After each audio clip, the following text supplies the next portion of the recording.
Okay, good afternoon. Dr. Nwachukwu Egbunike. I'm a poet. I have two collections of poetries, Gazing Moon and Nka. I'm also a senior lecturer at the School of Media and Communication, Pan-Atlantic University, and I also equally head the Pan-Atlantic University Press. I'm going to read from 4 poems, and I'll take the sequence of reading each poem and then explaining what essentially that marks that poem for me. And the first will be Kofi Awoonor's Songs of Sorrow. Dogbegisa has treated me thus. It has led me among the sharps of the forest. Returning is not possible, and going forward is a great difficulty. The affairs of this world are like the chameleon physics, into which I have stepped, and when I clean, it cannot go. I am on the world's extreme corner. I am not sitting in the row with the eminent, but those who are lucky sit in the middle and forget. I am on the world's extreme corner. I can only go beyond and forget. My people, I have been somewhere. If I turn there, the rain beats me. If I turn there, the sun burns me. The firewood of this world is for those who can take heart. That is why not all can gather it. The world is not good for anybody, but you are so happy with your fate. Alas, the travelers are back, all covered with debt. Something has happened to me, the thing so great that I cannot weep. I have no sons to fire the guns when I die, and no daughters to wail when I close my mouth. I have wandered in the wilderness, the great wilderness men call life.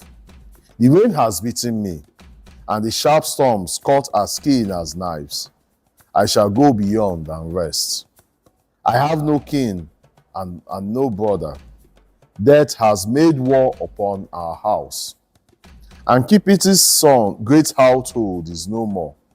Only the broken fences stand, and those who dare not look on his face have come out as men. How well their pride is with them.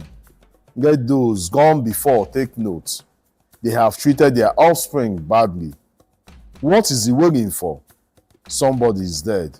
I go sue himself. Alas, a snake has bitten me. My right hand is broken, and the tree on which I lean is falling.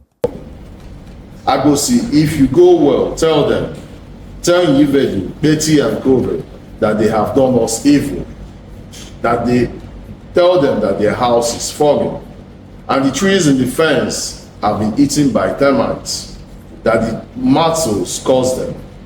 Ask them why they idle there, why we suffer and eat and sand, why we suffer and eat sand, and the crows and the vultures hover always above our broken fences, and strangers walk over our portion. This poem really has a lot of significance for me personally. I mean, it was one of the very few poems I was exposed to as a youngster in secondary school. And over time, it has even had much more significance. First, apparently, it looks at, not apparently, is a dirge. But a dirge that has a lot of connection with this concept of the living dead. We don't die, we keep alive. And that's the reason why the poet, even in his mourning, keeps us emphasizing the fact and making that connection between the living and the dead. And that's something that now, as a scholar, basically has much more impact, because you see that especially in the conceptualizations of tradition or the conceptualizations of knowledge production within the global south, especially within Africa. And it has a lot of, it had so much influence on me, and that's why I love it.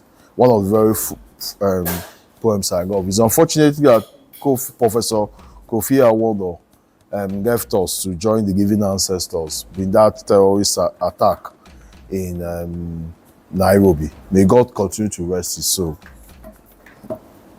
The second poem is a collection from Nwagwu's Hyginus, north of Troy.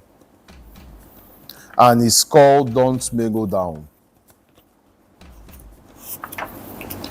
Don't mellow down. Live in your madness. Wear your signature frown, that we may live in your fondness for the bison of crown.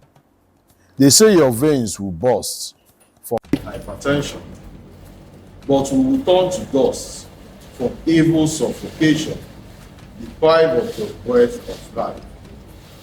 We are counting on your courage, seeking freedom from bondage, to vanquishing pursuits of earthly power, that we may flower in your sterling fiber. Live for us, collapse and die if you must. We are your children. We'll be there with you in your heroic martyrdom, riding on your back to your heavenly sack. Of course, Nwagwu is with many collections of poetry. I don't know, I've even lost count now. One of the largest collections in sub-Saharan Africa, dedicated to just one person, and not just one person, but to eyes of one just person. And that one person happens to be his late wife, Helen. But one of the things that strikes me in this poem, because more or less it tells, it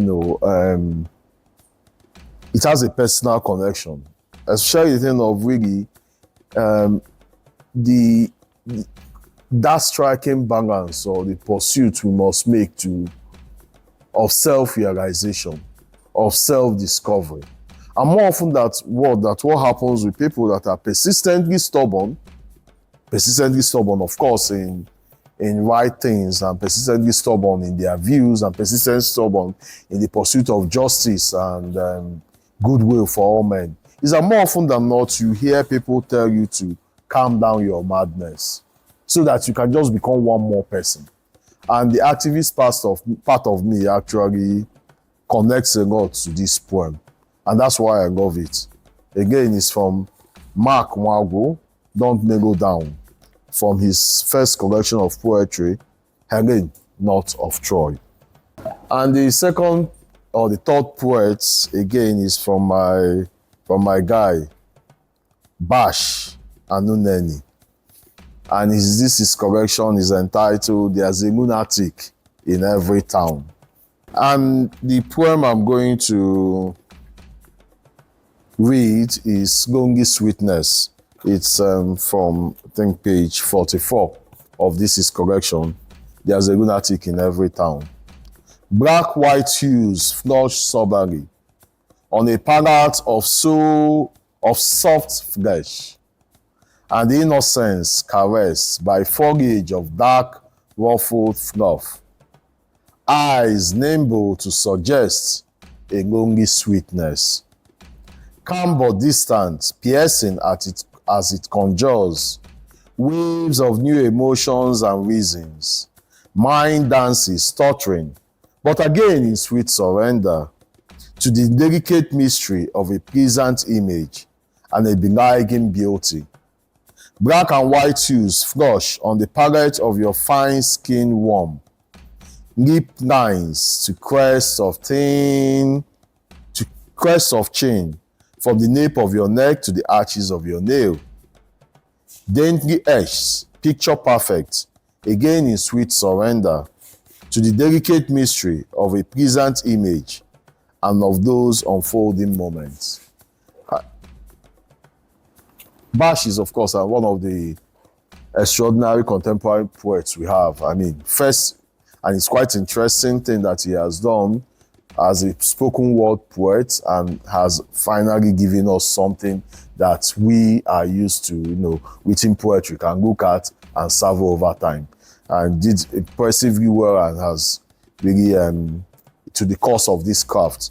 And I like this because without speaking about love, lust, he speaks about it in a very, very beautiful way. You really have to read between the lines to really understand. First, that the title seems to be contradictory, a lonely sweetness. And that, side by side, so to speak, comparison, or rather placing side by side of things that seems contradictory, finally leads us to the poet's innermost core. And that's one of the things that Bash has really come to signify within this space, within Nigerian literary space. And really, that's one of the reasons why I enjoy his poems. There's a lunatic in every town. He has not yet stopped being a lunatic. He said they touch most of the times. And the last poem I'm going to read is from Hyginus, Ekwuazi. One day I'll dare to raise my middle finger from the stalk to the reaper. That's the title of the poem. And I'm going to read this. It's page 23 from his collection. And there you stood, trembling. That's the title of the poem. Dust to dust, the ritual of final goodbyes. And there you stood, trembling, lost amidst other mourners. Spade in hand, I stood there, immobilized by your pain. The uncontained pain of the unacknowledged son at his father's funeral. Aeons and aeons and aeons later, when finally movement, snail-like, crawled back into my limbs, I poured 2 spadefuls of that red soil into that yawning grave. 1 spadeful for the pains of your 17 anonymous years, and 1 spadeful for the pains waiting to walk you home, knowing there can be no time, not now, not ever, for any quiet and private farewell with the grave at the doorsteps of a family from whom you do not exist. You wonder over and over, you wonder, wasn't there time and time enough, all these 17 hidden years, for him to have set his house in order? But how will you know? Indeed, how will you ever know? How tomorrow, after tomorrow, it failed him, the courage of the fathers, from whom homes never cease, the discordant harmonies spun by the children of many mothers. This poem actually struck home. I mean, how do I put it? My second collection was in memory of my late father. And I know the pain of what it means for a son to lose his father. And but in this, it's even said a pain that is even greater to much more magnificent, or so to speak, doubled or tripled. Because in this man not only loses his father, but is also mourning the non-acknowledgement by his father before he died. So there's a double loss, you can say a double tragedy.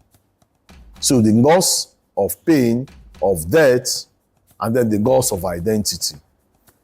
Because if the father did not accept him and did not acknowledge him while he died, his existence actually, most potentially, has died with the father's death.